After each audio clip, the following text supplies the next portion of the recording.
오늘 성경은 사랑은 무례히 행하지 않는 것이라고 이야기하고 있습니다. 여러분, 무례히 행한다고 하는 것의 뜻을 알고 계십니까? 무례히 행한다. 물론 대충은 다 알고 있습니다. 그런데 사전적인 그런 이 뜻이나 아니면은 이 헬라어 원어의 뜻을 보면은 무례히 행한다고 하는 이야기는 부적당하고 격에 맞지 않는 행동을 하는 것을 무례히 행한다고 합니다. 다시 이야기하면은 부적절하고 부도덕적인 행위, 이것이 무례히 행하는 것입니다. 부적절하고 부도덕적인 것. 그런데 이 원어의 뜻 가운데 조금 더 깊이 들어가서 보면은 보기 흉하다고 하는 이야기도 포함이 되어 있습니다. 부적절하고 부도덕적이고 아주 보기 흉하다. 이게 무례히 행하는 것입니다. 성경 말씀에 보면은 이 단어를 사용해서 주시는 말씀들이 굉장히 많이 있는데 그 가운데 우리들이 굉장히 눈여겨봐야 될 성경 구절이 한 군데가 있습니다. 로마서 1장 27절 말씀에 보면은 어떤 말씀이 있느냐면은 남자가 남자와 더불어 부끄러운 일을 행하는 것, 이 말씀을 표현하실 때 바로 이 무례히 행한다고 하는 말씀하고 있습니다. 여러분, 많은 사람들은 무슨 동성애가 소수 인권이니 무슨 미국에서 그것을 인정했느니 별 이야기를 다 합니다. 또 그것을 해야지만 무슨 인격자인 것처럼 이야기하고 도덕적인 사람인 것처럼 이야기합니다. 그러나 세상 사람들이 인격적이고 세상 사람들이 도덕적이고 세상 사람들이 인권을 이야기할지라도 예수님이 아니라고 말씀하시면 우리는 아닙니다. 예수님이 맞다고 말씀하시면 우리들은 맞습니다. 그런데 로마서 1장 27절 말씀에 이 동성애에 대한 것을 말씀하시면서 진실된 사랑이라고 하는 것은 부도덕하고 부당하고 보기에 흉하지 않는 것이라고 말씀하고 있습니다. 바꿔서 이야기하면 동성애는 부도덕하고 부당하고 보기에 흉한 행위라고 하는 것입니다. 여러분, 이 말씀을 깊이 기억하시고 여러분이 모든 것을 대처하고 그것을 위해서 기도해 주실 수 있기를 바랍니다. 여러분, 기독교가 힘이 센 것 같죠? 하나님은 힘이 세신데 교회는 힘이 약해요. 보니까 아니, 교회는 힘이 센데 교인들이 힘이 약해요. 그렇기 때문에 자꾸 밀리는 일들이 너무 많습니다.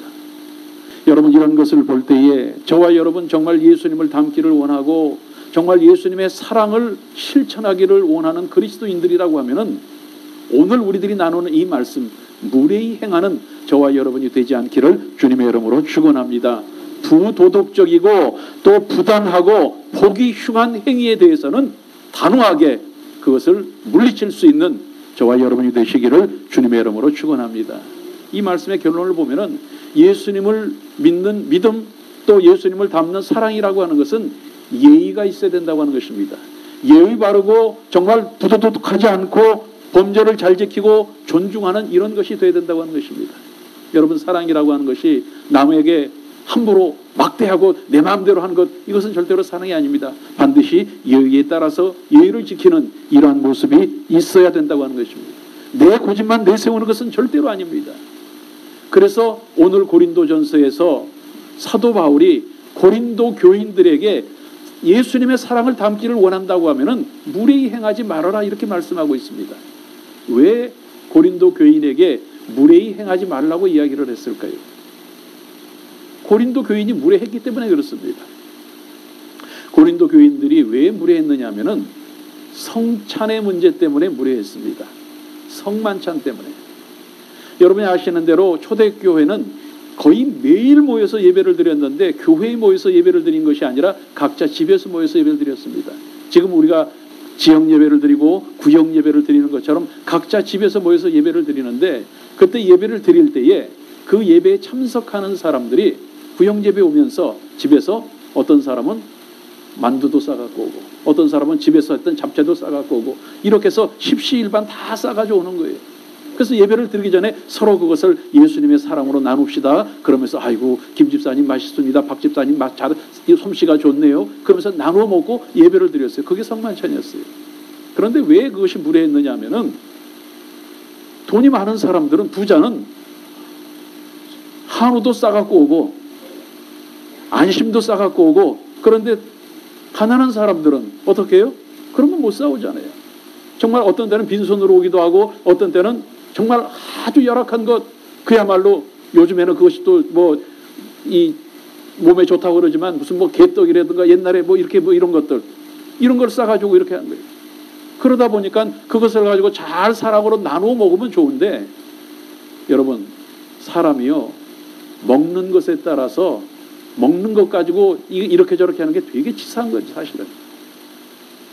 그런데 가만히 보니까 이 부자들이 보니까, 내가 싸온 한우를 갖다가, 저 사람은 풀이나 싸가지고 와가지고 다 먹고 앉아있거든요. 기분 되게 나쁜 거예요. 그러니까 돈 있는 사람들끼리 모였어요. 야, 우리가 가져온 건 우리끼리 먹자. 저 사람들은 저 사람끼리 먹으라 그래라. 이렇게 하다 보니까 그것이 무례히 행하게 된 것이고, 그것으로 인해서 갈라지게 된 것이고, 그것으로 인해서 교회에 문제가 생기게 된 거예요. 그래서 사도 바울이 그들을 바라보면서 고린도전서 11장 23절 말씀에 너희가 먹고 마실 집이 없느냐? 너희가 하나님의 교회를 업신여기고 빈궁한 자들을 부끄럽게 하느냐? 이렇게 이야기하면서 29절에 너희 몸을 분별치 못하고 먹고 마시는 자가 자기의 죄를 먹고 마시는 것이니라. 아무리 교회를 자랑하고 우리 교회가 최고입니다. 여태까지 제가 그 말씀 드렸잖아요. 우리가 최고입니다. 내 믿음이 최고입니다. 내가 기도하면 병자들이 낫습니다. 나는 방언을 합니다. 방언도 세상에 정말 사람들이 알지 못하는 이런 방언을 합니다. 자랑했어. 천사의 말을 할지라도, 사랑이 있다고 자랑할지라도, 오늘 뭐라고 얘기했어요?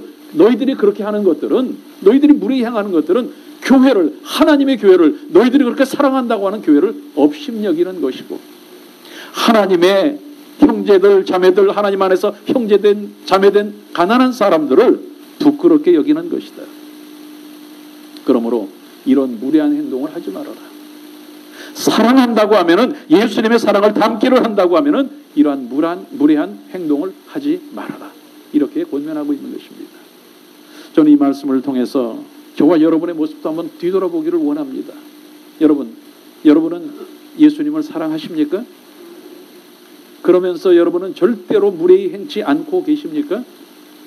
무례히 행치 않는 저와 여러분이 되실 수 있기를 주님의 이름으로 축원합니다.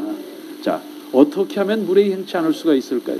첫 번째로 반드시 믿음으로 살아야 합니다. 믿음의 사람은 믿음으로 사는 것이 맞습니다. 믿음의 사람의 영적인 예의를 지키는 것은 믿음으로 사는 것입니다. 그런데 믿음의 사람이 믿음으로 살지 않으면 그것은 무례히 행하는 것입니다. 기억하십시오. 믿음의 사람이라고 이야기하면서 믿음으로 살지 않는 것은 무례히 행하는 것입니다. 왜? 믿음의 사람은 믿음으로 사는 것이 당연하기 때문에. 우리 그런 이야기하죠. 송충이는 뭘 먹고 살아야 돼요? 갈잎을 먹으면 죽지 않아요. 믿음의 사람이 믿음으로 살지 않으면 죽는 것입니다. 바꿔서 이야기하면 믿음의 사람은 반드시 믿음으로 살아야 됩니다. 여러분에게 강조합니다. 믿음으로 산다고 하는 것은 영적인 예의를 지키는 것입니다. 그렇기 때문에 믿음의 사람이 믿음으로 살지 않으면 그것은 무례한 행동을 하는 것입니다. 오늘 저와 여러분이 믿음 안에서 내가 믿음으로 살고 있다고 하는 이 내 주제를 잘 파악할 수 있기를 바랍니다. 무례히 행치 않기를 주님의 이름으로 축원합니다. 여러분, 믿음으로 사는 사람들은 믿음 안에서 사는 사람입니다. 믿음 안에서 산다고 하는 것은 예수님 안에서 사는 것이고, 예수님 안에서 사는 사람은 어떤 삶을 사는 사람? 천국의 삶을 사는 사람입니다. 자, 저와 여러분이 믿음으로 산다고 하면 예수님 안에서 사는 것이고, 우리는 천국의 삶을 누리고 사는 것입니다. 성경 말씀에 보면은 여러 가지 천국의 모습에 대해서 이야기하고 있는데, 저는 이 말씀이, 천국을 표현하는 이 말씀이 너무 마음에 들어요. 우리들이 잘 아는 말씀이죠. 사자들이 어린이와 함께 뒹굴고, 독사굴에 어린이가 손을 놓고 장난을 쳐도 물리지 않고. 여러분, 우리들은 그냥 아름다운 모습만 생각하지만 가만히 생각해 보십시오. 사자하고 어린아이하고 같이 놀 때 무엇을 의미하는 것입니까? 두려움이 없다는 얘기입니다. 무섭지 않다는 얘기입니다. 염려하지 않는다는 이야기입니다. 독사굴에 손을 넣어도 물리지 않고 그것을 장난칠 수 있다고 하는 것은 무엇입니까? 염려 근심이 없다고 하는 것입니다. 여러분, 성경에서 물론 사자와 독사를 표현해서 이렇게 이야기하고 있지만 저는 이 모든 것을 종합해서 천국의 삶이라고 하는 것은 평안한 삶이요, 걱정 근심이 없는 삶이요, 기쁨과 감사가 넘치는 삶이라고 믿습니다. 어떤 걱정도 어떤 염려도 어떤 두려움도 없는 삶, 이것이 천국의 삶입니다. 이것이 바로 믿음으로 사는 삶입니다. 그런데 여러분, 질문합니다. 저와 여러분이 믿음으로 산다고 이야기하고 나는 이런 직분을 가지고 있다고 이야기하는데 누가 뭐라고 해도 나는 믿습니다 믿습니다 하고 사는데, 지금 저와 여러분의 마음속에 아까 우리가 이야기한 대로 걱정 근심이 있습니까 없습니까? 염려가 있습니까 없습니까? 두려움이 있습니까 없습니까? 환경을 바라보고 무서워하는 마음이 있습니까 없습니까? 만약에 있다고 하면은, 없으면 좋겠지만 만약에 있다고 하면은 지금 저와 여러분은 천국의 삶을 살고 있지 않는 것입니다. 바꿔서 이야기하면 결론적으로 우리들은 믿음의 사람이라고 이야기하면서 믿음의 삶을 살고 있지 않는 것입니다. 또다시 이야기하면 우리는 무례히 행하고 있는 것입니다. 여러분, 이런 믿음의 예의, 영적인 예의를 잘 지켜서 믿음으로 사는 저와 여러분이 되시기를 주님의 이름으로 축원합니다. 그래서 믿음의 사람은 환경과 여건과 조건에 절대로 구애받지 않습니다. 환경을 바라보면서 염려하고 내 삶 가운데 조건을 보고 두려워하지 않습니다. 왜? 믿음으로 살기 때문에. 그리고 그 믿음을 통해서 매일매일 담대함을 가지고 승리의 삶을 쟁취하는 우리들이 될 줄로 믿습니다. 여러분, 기억하십시오. 믿음으로 사는 것이 영적인 예의를 잘 지키는 것이고 무례히 행하지 않는 것입니다. 두 번째로, 저와 여러분이 무례히 행하지 않기 위해서는 반드시 자기가 가야 할 길을 가야 합니다. 믿음의 사람이 가야 할 길은 어떤 길일까요? 믿음의 사람은 어떤 길을 가고 있는 것이 맞을까요? 믿음의 사람은 소망의 길을 가야 됩니다. 왜? 나에게 믿음이 있다고 하면은 어떤 환경 속에서도 항상 믿음을 선택하는 사람이 되어야 됩니다. 내가 믿음이 있다고 하면은 어려움 삶 속에서 잘 될 것인가 안 될 것인가, 잘 되는 것을 선택하는 것입니다. 그래서 우리들은 무엇이라고 이야기합니까? 오늘보다 내일이, 내일보다 모레가, 금년보다 내년이 나는 잘 될 수밖에 없는 사람입니다. 잘 될 수밖에 없다고 하는 것은 믿음이지만 이것은 소망입니다. 그렇기 때문에 믿음의 사람이 주신 하나님을 믿는다고 하면은 그 믿음대로 될 것을 기대하고 소망하며 살아가는 것이 영적인 예의입니다. 오늘 저와 여러분이 이런 예의가 있는 사람들이 되어질 수 있기를 주님의 이름으로 축원합니다. 여러분에게 또 질문할까요? 여러분이 그런 믿음을 가지고 정말 나는 하나님을 믿습니다, 나는 잘 될 것입니다, 이렇게 하고 살아가고 정말 나에게는 소망이 있습니다, 이렇게 믿음으로 고백했는데 지금 여러분의 마음속에 소망이 있습니까?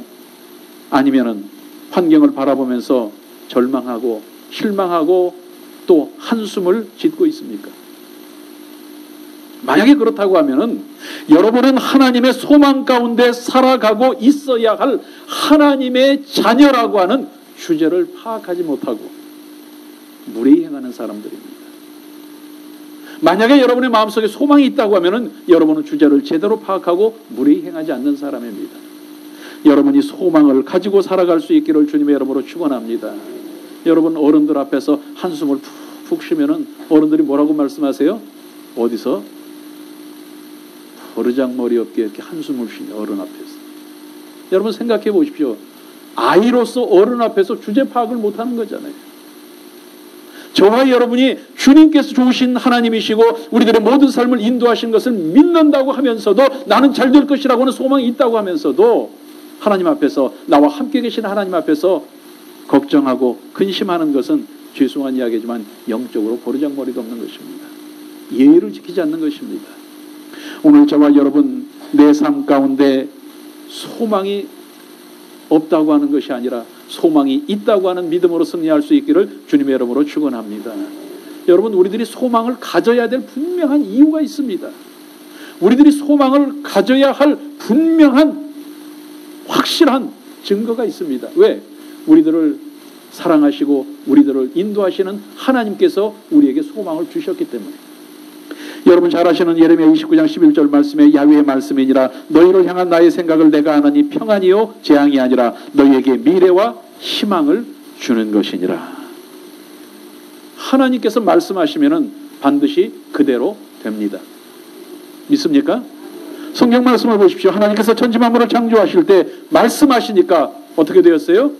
그대로 되었더라. 하나님께서 우리들의 앞날에 우리들의 삶 가운데 평안을 주신다고 말씀하셨으면 우리들의 삶은 평안의 삶입니다. 하나님께서 우리들의 앞날에 소망을 주신다고 말씀하셨기 때문에 저와 여러분의 앞날은 분명히 소망인 것이 기정사실입니다. 이 믿음을 가지고 저와 여러분이 매일매일 믿음으로 옮기는 발걸음은 바로 소망의 길을 걸어가고 있는 것입니다. 이 소망의 길을 걸어감으로 말미암아 저와 여러분의 믿음의 발걸음을 통해서 저와 여러분의 삶 가운데 소망은 이루어질 것이고, 저와 여러분의 삶 가운데 소망은 완성될 것이고, 저와 여러분의 삶 속에 소망은 열매를 맺게 될 것입니다. 오늘 그 믿음이 저와 여러분의 믿음이 되어지고 저와 여러분의 삶이 소망의 발걸음이 되어질 수 있기를 주님의 이름으로 축원합니다. 내가 믿음으로 소망의 길을 걸어간다고 하는 것은 영적으로 예의를 잘 지키고 있는 것입니다. 여러분, 성도뿐만 아니라 교회가 영적인 예의를 잘 지키는 교회가 되려고 하면 어떤 교회가 되어야 될까요? 큰 교회? 성도들이 많이 모이는 교회? 아니면 사회나 국가에 큰 영향을 미치는 교회? 아닙니다. 한번 따라 하실까요? 소망을 줄 수 있는 교회. 이 세상에 소망의 빛을 비출 수 있는 교회가 진정한 영적으로 예의를 잘 지키는 무례하지 않은 교회라고 하는 것입니다. 여러분, 많은 교회들이 자기들만을 생각하고 세상에서는 손가락질을 받습니다. 이런 교회는 무례한 교회입니다. 여러분, 어떤 교회든 거기서 예수님이 계신다고 하면 예수님의 참 소망을 줄 수 있는 교회가 진정한 교회인 줄로 믿습니다.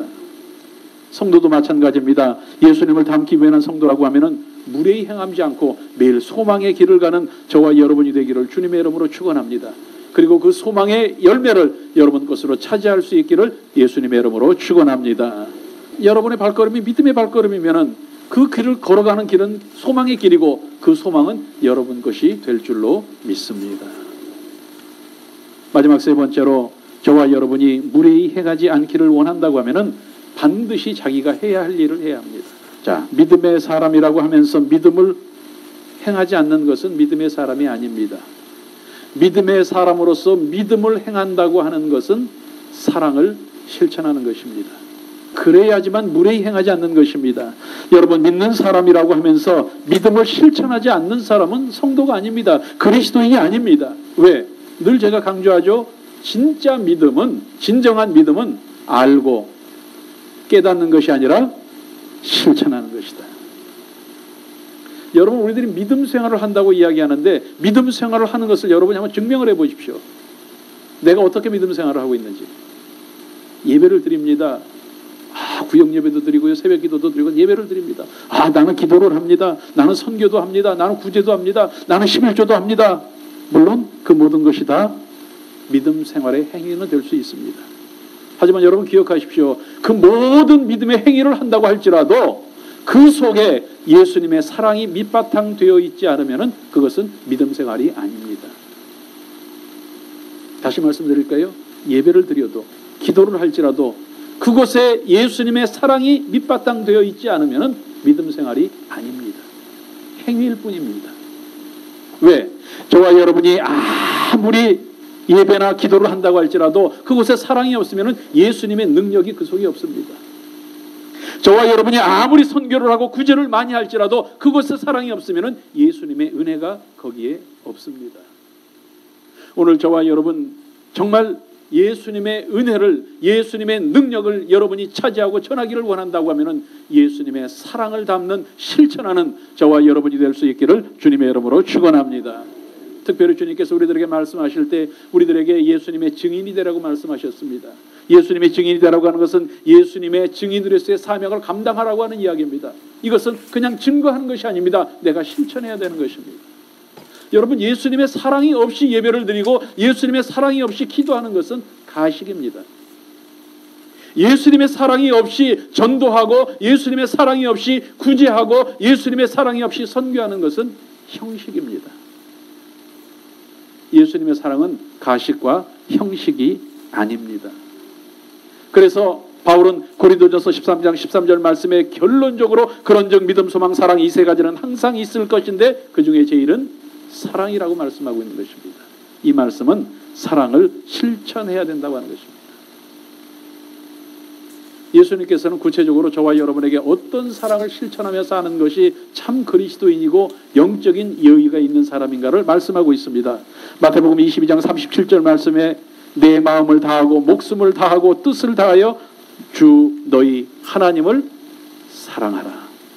22절 39절 말씀에 내 이웃을 내 몸과 같이 사랑하라. 사랑하지 않으면은, 하나님을 사랑하지 않고 이웃을 사랑하지 않으면 이것은 무례히 행하는 것입니다. 세 번째로 여러분에게 질문을 합니다. 지금 여러분이 믿음의 사람이라고 하고 사랑을 실천하겠다고 다짐을 했는데 지금 여러분의 마음속에 미움이 있습니까? 혹시 원망하는 마음이 있습니까? 시기하는 마음이 있습니까? 질투하는 마음이 있습니까? 혹시 그렇다고 하면 여러분은 믿음의 사람이라고 말은 하지만 사실은 무례히 행하고 있는 사람입니다. 오늘 이 마음 가운데 여러분 그 모든 것을 다 버리는 역사가 있기를 바랍니다. 남을 비판하게 되고 남을 판단하게 되고 그것으로 인해서 갈라지게 되고 당을 짓게 되고 싸우게 되고 하는 이유가 무엇입니까? 결국은 사랑이 없기 때문입니다.